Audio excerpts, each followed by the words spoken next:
네, 어제에 이어서 데살로니가 전서를 다루고 있고 오늘은 2장을 다루게 될 예정입니다. 이 2장 중에서 저희가 17절부터 20절까지는 내일 다루게 될 예정이에요. 어제 구조에 대해서 이야기 드렸듯이 복음과 교회라는 키워드로 이 부분을 보았을 때 2장 1절부터 3장 13절까지는 그리스도인의 사역에 대해서 이야기를 하고 있습니다. 즉 목양자, 영혼을 돌보는 사람은 어떤 마음과 정신과 태도로 영혼을 가꾸고 돌봐야 되느냐. 이건 목사에 대한 예일 수도 있고요. 순장에 대한 예일 수도 있고, 그리고 가족 안에서 믿음의 그 가장 역할을 해야 되는 분들에게도 동일한 그 기준이라고 보시면 될 것 같습니다. 그래서 이것을 우리가 마음에 담기 위하여 온 두 부분으로 나눠서 다루게 되는데, 내일은 이제 하편을 다루고 오늘은 상편을 다룬다라고 보시면 될 것 같습니다. 오늘 본문은 1절부터 5절까지를 한 단락으로 제가 보려고 하고요. 그다음에 1절부터 1절부터 5절까지를 한 단락으로 보고 그다음에 6절부터 12절까지를 제가 한 단락으로 보고 마지막 13절부터 16절까지를 한 단락으로 보고 세 가지 부분에 대해서 나눠서 설명을 드리도록 하겠습니다. 그래서 먼저 1절부터 5절까지를 한번 살펴보도록 하겠습니다. 1절에 보시면요. 너희가 친히 안하니라고 이야기를 하고 있습니다.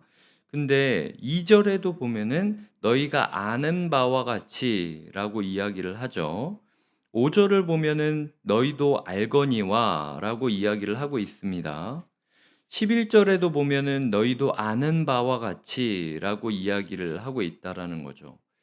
그러니까 이 "너희도 아는 바와 같이"라는 말을 이 짧은 구절에 반복해서 강조하고 있다라는 건 바울이 목양자로서 자기 자신, 마치 양을 돌보는 그 목자로서의 자기 정체성을 이야기할 때 어 자기를 기준으로 이해를 한 게 아니라 '내가 이만큼 노력했다.'라는 걸로 이야기를 하는 게 아니라 '너희가 알지 않냐? 너희가 보지 않았냐? 너희가 경험하지 않았냐?' 철저히 대상자 중심으로 접근을 하고 있다라는 겁니다.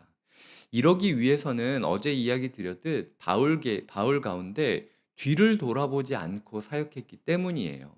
바울이 만약 지나치게 장기적인 플랜을 가지고 사역을 하면서 처음에는 우호적인 관계를 맺어둬야 지역 사회와 우호적인 관계를 맺어둬야 내가 이렇게 장기적으로 여기 있지 않겠냐. 그러니까 처음에는 내가 잘 사역자로서 색깔을 드러내지 않는다 할지라도 이해해 줬으면 좋겠다라는 식으로 이야기를 하면서 어물어물 거리고 있었으면은 바울은 이렇게 귀한 복된 교회를 세워지게 만드는 도구로서의 영광을 누리지 못했을 것입니다. 바울은 뒤를 보지 않았어요. 사도행전에 보면 그 바울은 3번 안식일에 메시지를 전했다라고 하거든요. 그 메시지의 내용에 대해서 오늘 뭐 그 이야기가 어제 인제 9절 1장 9절 10 절에서 다뤄졌죠. 그 3번 메시지를 전했던 것만으로 데살로니가 도시가 아예 들썩들썩거리게 됩니다. 그리고 쫓겨나게 됐죠. 바울의 인생이 항상 그런 시기였어요. 끝이 없는 마음으로 바울은 살았습니다.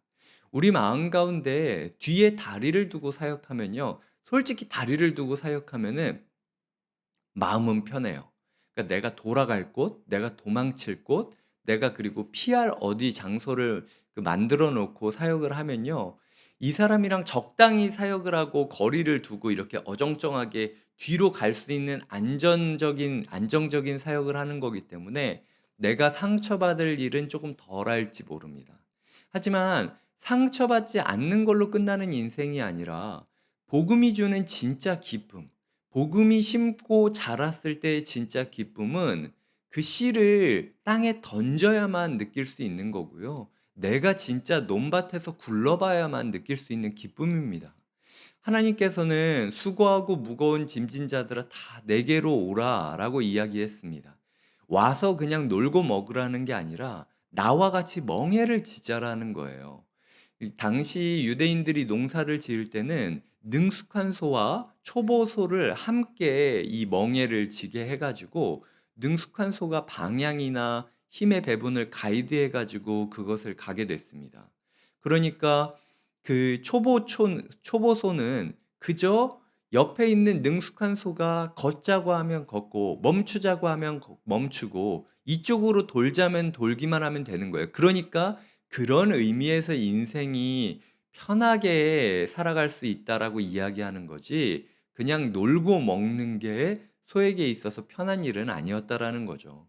주님께서는 우리에게 말씀하고 있습니다. 후회 없이 사랑하고 있냐고. 너의 마음 가운데 아직도 다리가 있느냐? 바울이 이야기했듯 진짜 내 모든 것을 던졌다. 너희가 알지 않느냐? 라는 이야기를 가족한테 할 수 있겠습니까? 아니면은 주일학교 아이들한테 하실 수 있겠습니까? 그것도 아니면은 다락방 순원들한테 하실 수 있겠습니까? 정말? 내가 내 모든 다리를 끊고 나는 너희를 사랑하는데 인생을 걸었다라고 이야기하고 계십니까? 이 아이가 그냥 성공하고 잘 사는 것이 아니라 그리스도의 복음을 맛보고 누리고 추구하며 살아가기를 내가 인생의 최우선순위로 삼고 있는 걸 네가 알지 않냐라고 우리의 아이들과 우리의 청년들과 우리의 순원들에게 이야기할 수 있냐는 거죠. 이 제 마음 가운데도 이 부분이 큰 도전이 되었습니다. 이런 부분들을 이야기할 때 바울은 행동과 말의 일관성을 가진 진실성을 추구했다라는 거예요. 사람에게 있어서 가장 중요한 부분이 진실함입니다. 우리가 말뿐만 그렇게 이야기하고 끝내는 게 아니라 기도하겠다라고 말했으면 기도해야 되고 사랑하겠다라고 말했으면 사랑해야 되는 거예요. 아무리 구차하게 이것저것 변명돼봤자 그래서 당신이 사랑한 게 뭡니까? 라고 물어봤을 때 구체적인 행동이 떠오르지 않는다면 문제가 있는 거죠. 제가 주일에도 이야기 드렸잖아요. 그냥 시키는 것만 하는 것에서 한 걸음 더 넘어 적극적으로 강권하고 적극적으로 액션을 취하는 것을 주님께서는 원하십니다. 그런 부분을 주님께서는 나의 동행자다. 나와 함께 걷는 이다. 라고 말씀하고 있다라는 거죠. 주님께서는 우리가 뒤에 다리를 끊고 전력을 다하여 배수진을 치고 사랑하기를 원하시며 그 사랑 가운데 말뿐만 사랑하는 게 아니라 행함과 진실함으로 하기를 원하신다고 이야기하는 겁니다. 바울은 이 부분에 있어서 이렇게 그 변명을 대지 않았어요. 그냥 정도를 걸었습니다. 바울이 보시면은 너희도 알거니와 5절에 우리가 아무 때에도 아첨하는 말이나 탐심의 탈을 쓰지 아니한 것을 하나님이 증언하셨다. 당시 순회에 이제 철학자들이 있었어요. 도시마다 떠돌아다니면서 고귀한 뭔가 지식을 전달해 준다라는 강사가 있었습니다. 그 강사는 그냥 입으로 벌어먹고 사는 사람이었어요. 그러니까 그 노동을 하기 너무 힘드니까 어떤 철학 이론 같은 궤변을 몇 개 가지고 온 다음에 사람들한테 뭔가 본인이 굉장히 진리를 아는 것처럼 이야기를 하면서 돈을 수거하고 이익을 탐하는 자들이 고대 그리스 헬라가 사회 가운데 있었던 순회 철학자였습니다. 바울이 받았던 많은 오해 중에 하나가 그거였어요. 유대인들이 바울을 쫓아내놓고 이제는 바울이 너희를 버렸다라고 이야기하는 거죠. 바울은 그게 아니라 내가 사역의 정도를 걷다가 나가게 된 것을 너희가 알지 않냐. 그러니까 우리의 삶 가운데 뒤돌아볼 수 없도록 다리를 끊어야 되고 배수진을 치고 행함과 진실함으로 사람들을 사랑해야 하는데 우리의 마음 가운데 정도를 따라서 사랑해야 된다라는 거죠. 너무 잔머리 굴리면 안 된다라는 겁니다. 내가 이러이러하게 소문을 내면 이 사람이 나를 좋아하겠지. 내가 이러이러하게 뒤에서 이걸 꾸미면 이 사람이 이걸 좋아하겠지. 이렇게 하지 마시고 그리스도인들은 정도를 따라 걸어가시는 진실한 백성이라는 것을 기억해야 된다라는 거죠. 은혜에 감격하는 충성자는 사람을 기쁘게 하기보단 하나님을 기쁘게 합니다. 사람한테 눈치 보는 사람들이 아니었어요. 그러니까 오늘 우리의 삶 가운데 이 사랑함에 있어서 사람 눈치 보고 사람 신경 쓰면서 편법으로 사역하는 게 아니라 정말로 마음을 다하여 정도를 걷고 직구를 던져야 될 것을 주님께서 1절부터 5절까지를 가지고 이야기하고 계시고요. 7절부터 6절부터 12절까지 보면 오늘 사실 제일 중요한 내용이기도 한데요. 바울이 지금 자기가 너희를 사랑했다라는 걸 어떻게 표현하냐면 지금 7절에서 유모, 그러니까 유모가 어머니 모성을 뜻하는 거죠. 어렸을 때 길러주던 사람이니까요. 그 7절에서 모성, 9절에서는 형제들아라고 부르며 형제애를 강조합니다. 그리고 11절에서는 그 아버지, 부성을 이야기하고 있죠. 그러니까 바울은 자기가 사랑함에 있어서 나는 너를 가족처럼 사랑했다. 때로는 엄마처럼, 때로는 아빠처럼, 때로는 형제처럼 너희를 애절하게 사랑하고 있다라는 것을 이야기하고 있는 겁니다. 교회 가운데 대한 가족으로서의 역할이 회복되어야 될 것을 이야기하고 있다라는 거죠. 제가 이제 썸머 그리팅즈를 하면서 느꼈던 것 중 하나는 저희 가운데 이제 교회가 작다 보니까 기도 제목들이 막 도는 거예요. 그러니까 이 집사님의 아들이 여기에 있고 저 집사님의 딸이 저기 청년에 있고 그러니까 이전까지는 교회가 컸기 때문에 저희가 그냥 '아 누군가가 있겠지. 이 집사님의 딸이 어디에 있겠지.'라는 식으로 끝났다면 지금은 그냥 그 집사님의 딸이 지금 주일날 내 눈앞에서 막 이렇게 뛰어다니고 있는 모습을 우리가 보게 된다라는 거죠. 그때 그 1 층에서 성도님들이 아이들을 정말로 자기 아이처럼 여겨 주시면서 "내가 너를 너무 사랑하고 너무 축복하고 예배 준비하는 아이들을 보면서 너무 멋지고 너무 귀하다고 너희가 있어서 정말 우리가 행복하고 고맙다."라고 이야기하는 것들을 볼 때 '이게 진짜 대한가족으로서 회복이 되고 있구나.'라는 기쁨이 있었습니다. 당시 초대교회 가운데서는 어제 보았던 사람이 오늘 없을 수 있어요. 어제 새벽 기도에 나왔던 분이 오늘 없어서 물어보면은 로마 경비대에 의해 끌려갔다라고 이야기를 하고 오늘 봤던 분이 내일 유대인들에 의해 잡혀가서 돌에 맞을 수도 있는 상황이었습니다. 그러니까 우리 중 누군가는 반드시 자리를 비우게 될 것을 가정하며 공동체 생활을 했어요. 그냥 아이들을 주일학교 보내는 게 아이들을 청년교구 보내는 게 그냥 "네가 적당히 믿고 잘 살라. 좋은 거 배워라." 아니면 "네가 거기 가 있는 동안 내가 조금 쉬고 싶다."라는 정도의 마음이 아니라 인생을 살아가며 내가 너를 떠날 때가 있는데 혹시라도 내가 내일 떠나더라도 이 공동체라면 내가 너를 맡길 수 있다라는 고백이 서로 간에 있었던 거죠. 그러니까 마치 품앗이를 하듯 생명을 가지고 "내가 죽으면 내 아이를 너한테 부탁한다. 네가 죽으면 너희 아이를 내가 책임질게." 라고 생각하는 그 가족 공동체가 초대교회의 가족이었다라는 거죠.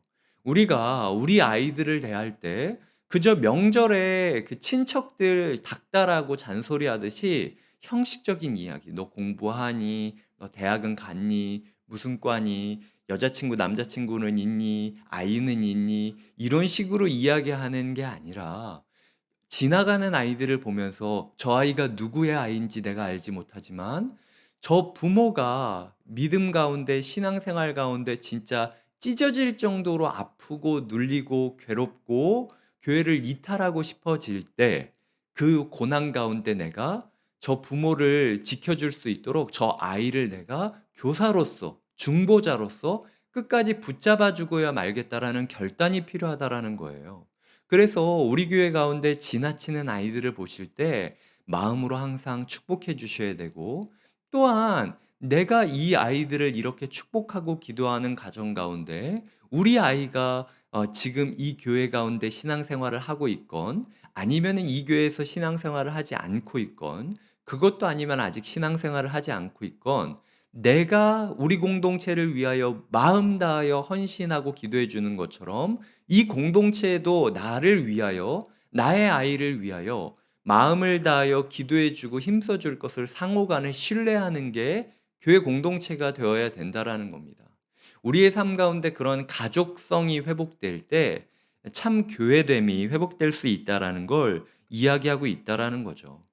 어머니와 아버지와 형제는 다 역할이 다르죠. 어머니는 섬기고 사려 깊고 다른 사람의 필요를 채워주고 그저 응애 우는 것만으로도 어떻게 해 줘야 될지를 판단해서 베풀어 줘야 되는 모습이기도 하고 11절에서 보면 아버지께서 부성은 권면하고 위로하고 경계한다. 각 사람한테라고 이야기를 하고 있다라는 거죠. 그러니까 방향을 잡아주고 조율해주는 역할을 이 부성이라고 그 당시에는 생각하고 있었고, 형제는 진짜 진솔하게 이야기할 수 있는 사람들을 형제라고 불렀죠. 근데 이것을 11절에 보면 각 사람에게 해야 된다라고 이야기를 하는 겁니다. 한 사람도 예외 없이 이 사랑을 받아야 된다는 거예요. 이 시대 가운데 얼마나 깨진 가정이 많습니까? 저 또한 깨진 가정, 그 이혼 가정은 아니었지만 한부모 가정에서 제가 자랐고, 제가 교회에서 살면서 정말 심한 얘기 많이 들었어요. 너무 나를 사랑하지만 그럼에도 불구하고 아버지 없다라는 게 죄가 아닌데도 불구하고 마치 아버지 없어서 네 인생이 문제가 있는 것처럼 이야기하시는 장로님 권사님들을 제가 제법 봤습니다. 그럼에도 불구하고 제 마음 가운데 흔들리지 않고 교회를 사랑하게 됐던 건 진짜 저를 엄마처럼, 진짜 저를 아빠처럼 대해 주셨던 믿음의 선배들이 있었기 때문이에요. 교회 안에서만이 이 가족 문제가 해결될 수 있습니다. 그저 그냥 세상은요, 이 정도까지밖에 안 나갑니다. 교회가 살다 보면 헤어질 수 있지, 살다 보면 싸울 수 있지, 살다 보면 별거 할 수 있지, 이런 식으로 그냥 그럴 수도 있다라고 이야기를 하고 하향 평준화를 시켜버려요. 근데 교회는 그게 아니라 살다 보면 그럴 수도 있을 거야. 하지만 그런 이에게 교회가 있어. 그리고 너희가 이렇게 상처받고 깨어지고 연약하고 상실되었다라고 해서 너희가 포기할 게 아니라 그 모자란 몫을 우리가 채워줄게라고 이야기하는 공동체가 있다라는 거죠. 제가 그 공동체 안에서 행복감을 느꼈듯이 성도님들도 그 공동체 안에서 각 사람, 한 사람도 예외가 없도록 사랑을 베풀어 주시고 사랑을 받아야 한다라는 것입니다. 이게 바울의 자기 만족을 위해서가 아니었다라는 걸 기억하셨으면 좋겠어요. 내가 너에게 가족이 돼서 이 정도 사랑을 베풀었으니까 너도 나에게 이만큼 베풀어 줘야 되는 거 아니야? 바울은 이렇게 생각하지 않았습니다. 바울은 그저 데살로니가 교회가 가치 있는 삶을 12절에 보면 너희를 부르사 자기 나라와 영광에 이르게 하시는 하나님께 합당히 행하게 하려 함이라. 그러니까 데살로니가 교회가 바울에게 얼마나 잘했느냐 잘하지 않았느냐는 바울에게 중요하지 않았던 거예요. 그저 너희가 하나님에게 합당하게 살 수만 있다면 내 너의 아버지가 되주마. 내 너의 어머니가 되주마. 내 너의 형제가 되어주마 라고 이야기하는 공동체가 바울이 있었던 초대교회 공동체였다라는 거죠. 첫 번째로는 제가 퇴로를 끊고 정말로 그 대상이 알 수 있을 정도로 목숨을 다하여 행함과 진실함으로 사랑해야 되고, 그리고 정도를 걸으면서 사역해야 된다라는 걸 이야기 드렸고, 두 번째로는 우리의 사역 가운데, 우리 교회 가운데 모든 대한 가족으로서의 역할들이 이루어져야 된다라는 것을 이야기 드렸습니다. 세 번째로 13절부터 16절까지는 바울의 감사에 대해서 이야기를 하고 있는데요. 바울이 감사한 이유는 그들이 태도가 바뀌었기 때문입니다. 그러니까 우리가 교회 가운데에서 고민해야 될 부분은 사역의 열매가 뭐냐를 따질 게 아니라 사역의 태도에 대해서 고민을 해야 된다라는 거죠. 아까 처음에도 두 번째도 사역자로서, 목양자로서 자신의 태도에 대해서 이야기하지 않습니까? 바울이 지금 내가 3주간 전도했는데 교인이 몇 명 늘었지 않냐? 내가 3주간 전도하면서 이러이러한 행사를 했는데 교회가 이러이러한 실적을 내지 않았냐? 라는 걸로 지금 바울이 자기를 변호하고 있지 않아요. 내가 너희를 대할 때 얼마나 진실하게 대했는지를 너희가 알지 않냐? 그리고 나 또한 너희를 가지고 이익을 탐하려고 했던 게 아니라 너희가 얼마나 하나님을 향한 태도가 바뀌는지를 내가 보기 때문에 너희를 너무 행복해하고 감사해 했다라는 거죠. 우리가 우리 가운데 있어서 사랑을 전하는 태도와 사랑을 받는 태도가 어떤지 기억해야 합니다. 특별히 그 태도가 고난 앞에서 우리가 어떤 태도를 가지고 있는지를 기억해 보셔야 돼요. 지금 13절부터 16절까지 바울은 고난이 아니면은 우리가 하나님과 일치감을 느낄 수 없고 바울 자신과 일치감을 느낄 수 없다. 인생이 참 고난인데 그 고난 가운데 우리가 똑같은 태도를 취하고 있기 때문에 너의 마음을 내가 알고 나의 마음을 네가 알지 않냐라고 이야기하는 거죠. 그러니까 우리가 한 공동체, 대한가족의 공동체가 되기 위해서는요. 첫 번째로는 모두에게 고난이 있다라는 사실을 인정해야 되고 두 번째는 그 고난 앞에서 하나님이 원하는 태도로 살아가야 될 책임이 있습니다. 오늘 우리의 삶 가운데 나만 힘들다라고 좌절하지 않으셨으면 좋겠어요. 어제 이야기 드렸듯 너무 자기 신세 타령하느라 함몰되지 마셔야 됩니다. 하나님께서는 모든 이가 지금 고난을 받고 있다라고 이야기하고 있어요. 내가 나만이 알 수 있는 어떤 고난이 있겠지만 저 사람의 고난을 이해하고 공감하면서 우리 모두가 고난 앞에서 동일한 태도로 함께 손잡고 걸어가는 일치감을 느낄 때에 고난을 이길 수 있게 된다라는 거죠. 그러니까 오늘 우리의 기도 가운데 나의 고난, 나의 신세에 너무 집중하는 게 아니라 내 주변에서 나와 똑같이 고난당하고 있는 누군가를 바라보고 위로하고 함께 나아가는 손잡아줌이 필요하다라는 거죠. 그것이 유대인과 이 초대교회 간의 가장 큰 차이점이었다라는 겁니다. 하나님께서 우리 가운데 복의 복을 부어주시길 바랍니다. 그게 그저 인원이 많아지고 행사를 잘하고 뭔가 이미지가 좋아지는 게 아니라 우리가 진짜 가족처럼 느껴지고 그리고 야, 내가 가족보다 더 귀한 가족 같은 이들이 여기 있구나라고 깨닫게 되는 교회. 그리고 고난을 동일하게 손잡고 걸어가면서 네가 가는 그 길이 용광로 속이라 할지라도 내가 너를 손붙잡고 따라가리라라고 이야기하는 믿음의 전우가 있는 교회가 되기를 마음 다하여 꿈꾸며 나아가고 있습니다. 주님께서 우리 가운데 데살로니가 전후서를 주시는 이유가 있겠죠. 이 교회의 꿈을 함께 꿔주셨으면 좋겠어요. 신앙생활 하시면서 상처받았던 적 많죠. 가족 같다라고 이야기하지만 그럼에도 불구하고 그래도 별거 아니구나. 다 립서비스구나. 가족 같다라고 이야기하지만 중요한 시기 때는 결국 날 다 혼자 놔두는 거. 이렇게 이야기할 수 있겠지만 다시 한번 용기를 가지고 다시 한번 포기하지 않고 달려가셨으면 좋겠어요. 그래서 저는 저의 연약함으로 이 정도밖에 사역을 하지 못하지만 복의 근원이신 하나님께서 성도님 각자의 기도 제목들을 완전히 이루어주시고 성도님들에게 나도 몰랐던 결핍을 공동체를 통하여 채워주시는 놀라운 은총의 역사가 함께 하시기를 마음 다하여 축복드립니다.